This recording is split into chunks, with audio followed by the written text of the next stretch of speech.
before Zeus, before the Titans, before Olympus, before chaos, before even the gods the Greeks wrote about in their most ancient texts. There was an egg, floating in the void, wrapped in coils of a serpent, slowly turning in the dark before time itself existed.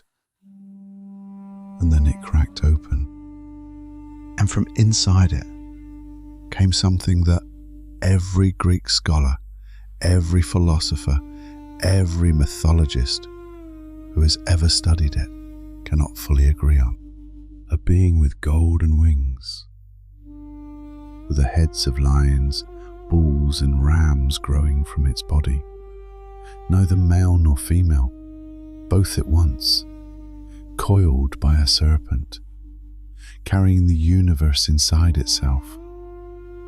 The first living thing to exist, the creator of everything that came after. It has 4 names that mean 4 different things. It is identified with at least 5 other gods, including gods that are opposites of each other. Zeus ate it, and somehow that made Zeus more powerful. But the thing Zeus ate is still somehow present in everything Zeus then created. It appears in almost none of the famous Greek myths. Most people have never heard its name, and scholars who have spent entire careers studying ancient religion cannot agree on what it fundamentally is. Its name is Phanes. And this is the story of the god who existed before everything, and who 3,000 years later, no one can explain. Before we go anywhere near the mythology itself, we need to understand why Phanes is such a strange and difficult subject, because the strangeness isn't incidental, it's the whole point. Every major Greek deity has a relatively stable identity. Zeus is Zeus. Athena is Athena. You might get regional variations, conflicting stories, but there's a recognizable core. You could describe Poseidon in 3 sentences and most people would know who you meant. Phanes has no stable identity. He has 4 names in the primary texts: Phanes, Protogonos, Erechipaios, and Metis, and each means something completely different. Phanes means bringer of light or revealer. Protogonos means firstborn. Erechipaios means power. Metis means thought. These aren't nicknames. They're genuinely different concepts attributed to the same being. And scholars aren't certain whether they refer to the same god, different aspects of one god, or separate traditions that were merged without anyone noticing the seams. He's equated at various points with Eros, Dionysus, Mithras, and an older form of Zeus himself. Some sources equate him with Eros or Mithras, a deity from entirely outside the Greek tradition. The god of desire and a Persian sun deity are not usually considered the same entity. He barely appears in the mainstream mythological tradition. In Hesiod's Theogony, the most widely read account of Greek creation, there is no mention of Phanes at all. If you learned Greek mythology from Hesiod, you've never met him. Yet the tradition he belongs to, the Orphic tradition, contains what may be the most philosophically ambitious creation myth in the ancient world. And Phanes is its cornerstone, the being without whom nothing else makes sense. To understand Phanes, you have to understand the world he came from, because He doesn't belong to the Greece of Homer or Hesiod. He belongs to the Orphics.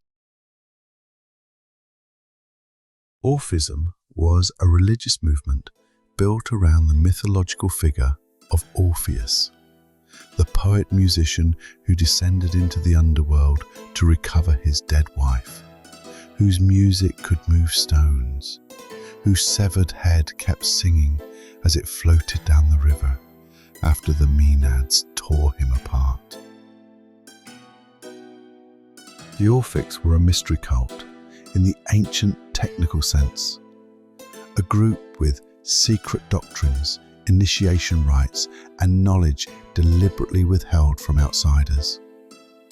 Scholars, both today and in the ancient past, could only ever speculate as to what truly occurred within. They had their own sacred texts, their own account of creation, radically different from what everyone else believed. Where Hesiod's creation begins with formless chaos, the Orphic creation begins with something stranger and more specific. It begins with an egg. The most important evidence we have for Orphic theology is a charred, partially destroyed scroll called the Deveni Papyrus, discovered in 1962 near Thessaloniki in a burial tomb. Rescued from the ashes of a funeral pyre, it had only partially survived. The Deveni Papyrus, a 4th century BCE commentary on an Orphic theogony, has revolutionized modern understanding of Orphism. What the papyrus contains is not the original Orphic texts, but a philosophical commentary on them, an ancient scholar interpreting Orphic theology quote by quote. Reading it is like finding someone's notes on a book that no longer exists. You reconstruct a great deal, but always through someone else's filter. And even through that filter, what emerges is extraordinary. The Orphic cosmogony starts not from chaos, but from a cosmic egg. Chronos, time, and Ananke, necessity, split the egg. From it hatches Phanes, also called Protogonos, the firstborn, a hermaphroditic god of light with golden wings entwined with a serpent. Scholars have shown that the papyrus treats Orphic theology as rational cosmology, not folklore, but a genuine attempt to describe how existence came to be. The Orphics were doing what we might now call philosophy, and Phanes was the answer they arrived at. Let's reconstruct the Orphic creation as carefully as we can from the surviving fragments, because it's unlike any other creation story in the ancient world. Before anything existed, there was Kronos, not the Titan Kronos who ate his children, but a different being entirely. Time itself, primordial and uncreated, existing before the universe gave time anything to measure. Alongside Kronos was Ananke, necessity, inevitability, the fact that things must be a certain way. Together, Kronos and Ananke fashioned a cosmic egg from the substance of the primordial void, a bright white egg formed in divine ether, and wrapped it in the coils of a great serpent who circled it as it turned in the emptiness.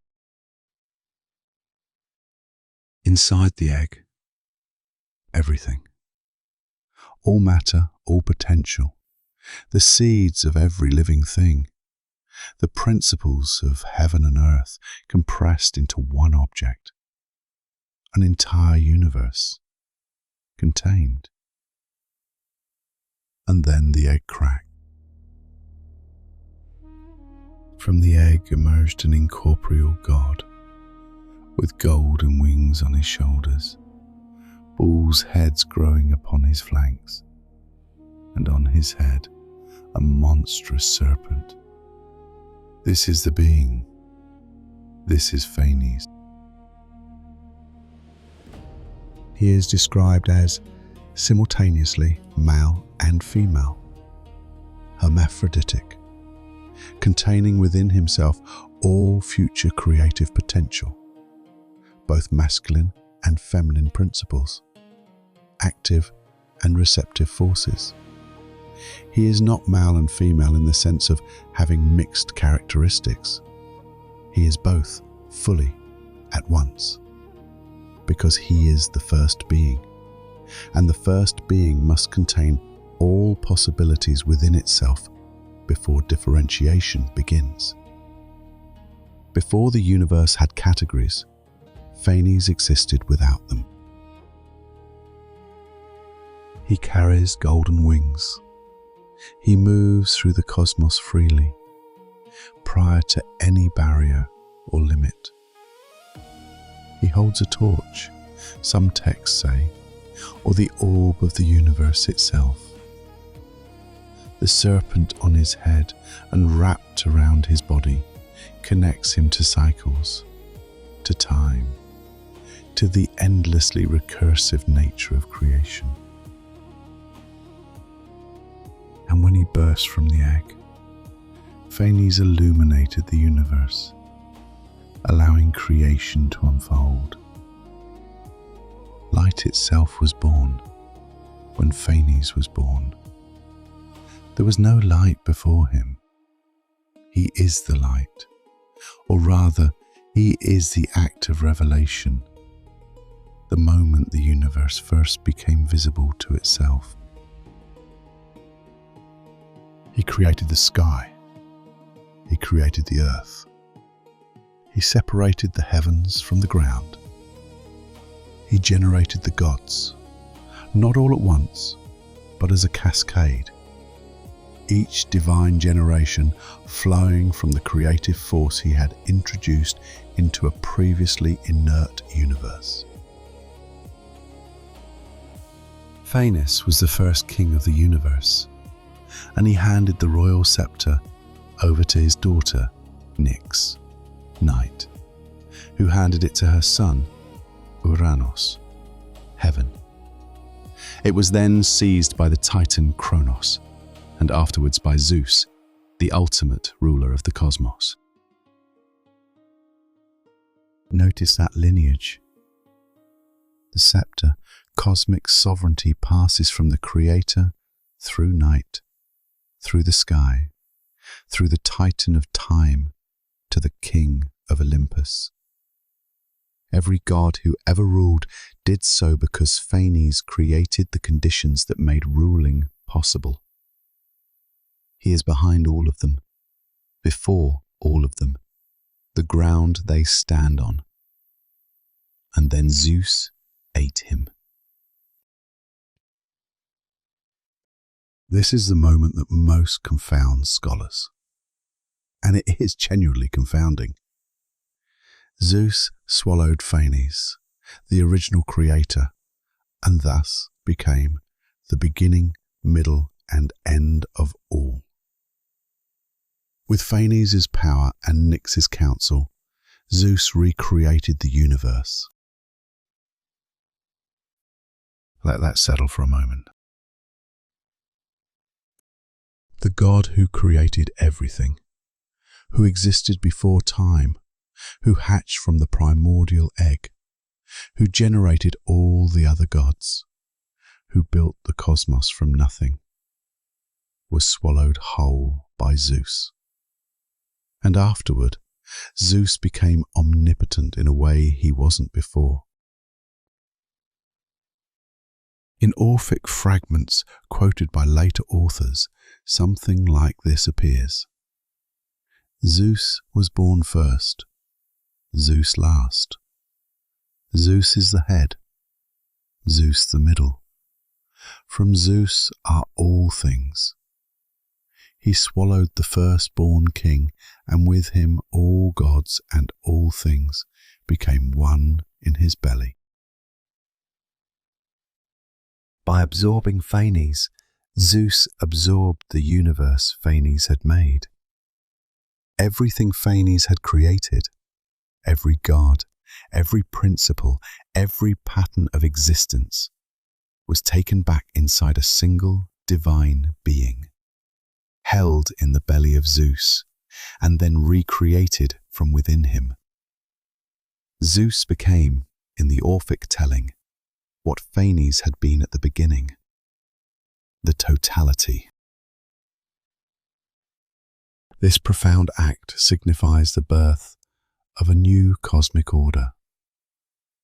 It symbolizes renewal and the cyclical nature of existence. The universe doesn't just happen once in the Orphic worldview. It collapses back into unity and is remade. The pattern is recursive, the same act of creation folded back on itself, so that the end of one cosmos becomes the beginning of the next. Here's a question that ancient philosophers immediately asked, and modern scholars still argue about. Is this literal? Did Zeus actually consume a distinct divine entity called Phanes? Or is this allegory for something else? A philosophical claim that the universe contains its own origin, that time folds back on itself, that the God who rules is always, in some sense, the God who created. The Orphics themselves don't make the distinction cleanly. That's partly because for them, myth is philosophy. The story and the metaphysical claim are the same thing, expressed simultaneously. The heart of the Orphic tradition remains the same. The world begins when the hidden becomes visible. In that moment of revelation, Phanes is not just a god. He is the first act of understanding, the universe becoming aware of itself. And that framing, Phanes as the universe becoming aware of itself, is what makes him impossible to reduce to any single category. He's not a god in the Olympian sense, a being with preferences and grudges and favourite mortals. He's a principle, the principle of light, revelation, and the first emergence of order from void. Which is why, when Zeus ate him, it wasn't murder. It was a kind of integration. Phanes didn't cease to exist. He became everything. Here's where the "no one can explain him" title earns its keep. Even with all the surviving texts, all the fragments, the Daveni papyrus, the Orphic hymns, the later Neoplatonist commentaries, Phanes remains genuinely, stubbornly resistant to a clean account. Problem 1. Too many names, too many meanings. Phanes is also called Eros, Erokopeos, Metis, and Protogonos. At different points in different texts, these names seem to refer to the same being. At others, they seem to be distinct. The Neoplatonist philosophers who preserved much of the Orphic material tried to systematize this, creating hierarchies of divine names where each represented a different aspect of one entity. But their systems don't agree with each other, and they don't always agree with the original texts. Problem 2. The sources are all second-hand.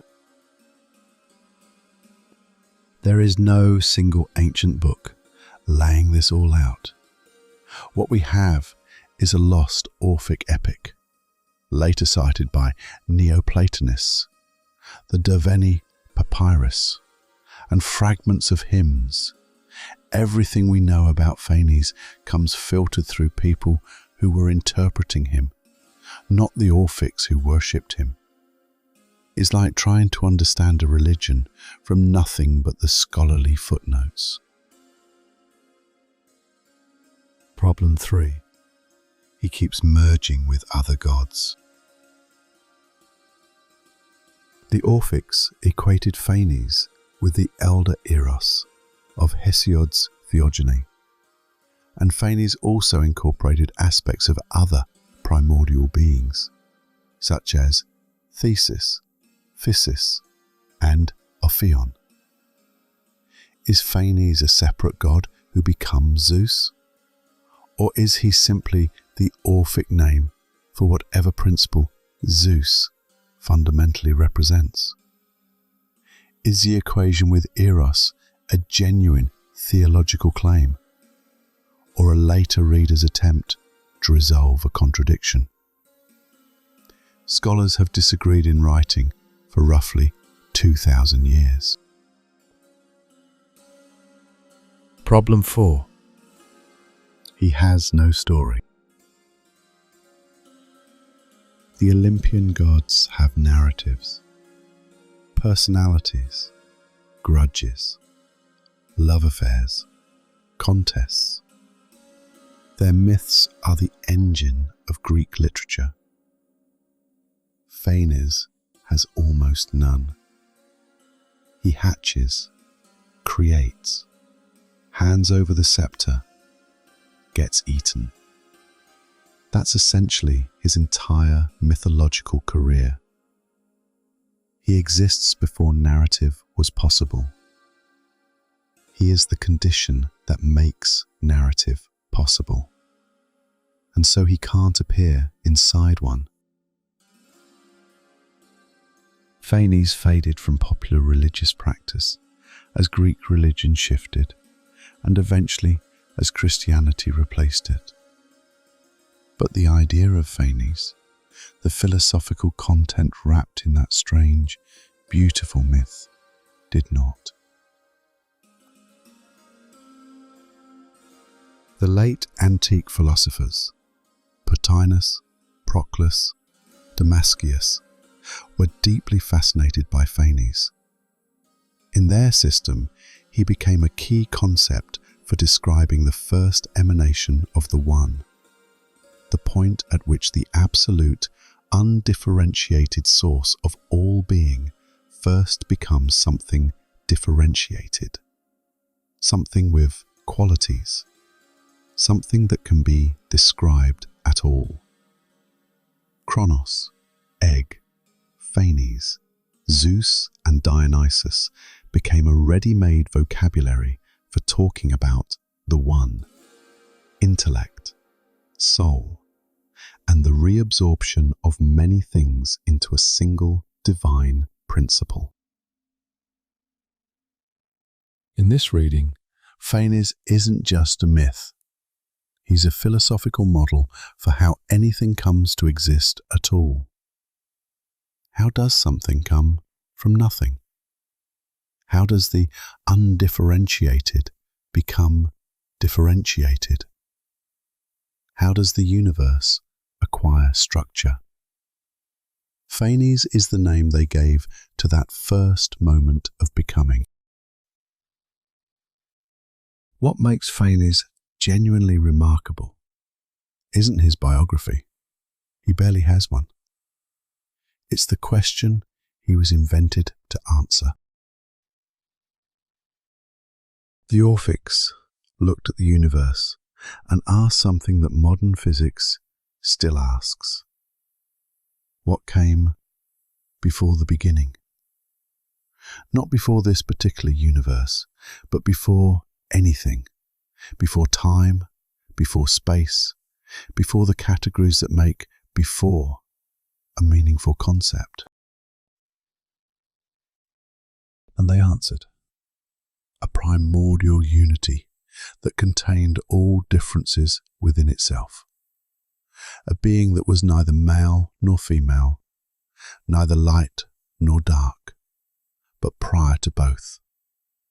The undivided source from which all divisions emerge. This represents a crucial Orphic truth. Primordial unity contains all opposites. Differentiation into male and female, light and dark, active and passive, comes later. At the source, all polarities exist in perfect union. That's not mythology, that's physics. That's the same basic claim that underlies quantum mechanics, that underlies certain interpretations of the Big Bang, that the state before the universe had structure was a state of undifferentiated unity, from which all the categories we use to describe reality emerged. The Orphics didn't have particle accelerators, they had Phanes. Phanes is the God who existed before everything and was consumed by the God who came after him and somehow survived that consumption as the ground of all things. He has 4 names. He is identified with 5 other gods. He appears in none of the famous myths. He was worshipped by a secret cult whose texts are mostly lost, and the scholars who've spent their lives on this still argue about what he fundamentally is. But here's what I find most remarkable about him. He's an answer to the oldest question human beings have ever asked. Not where did the gods come from, not where did we come from, but the deepest one. Where did anything come from?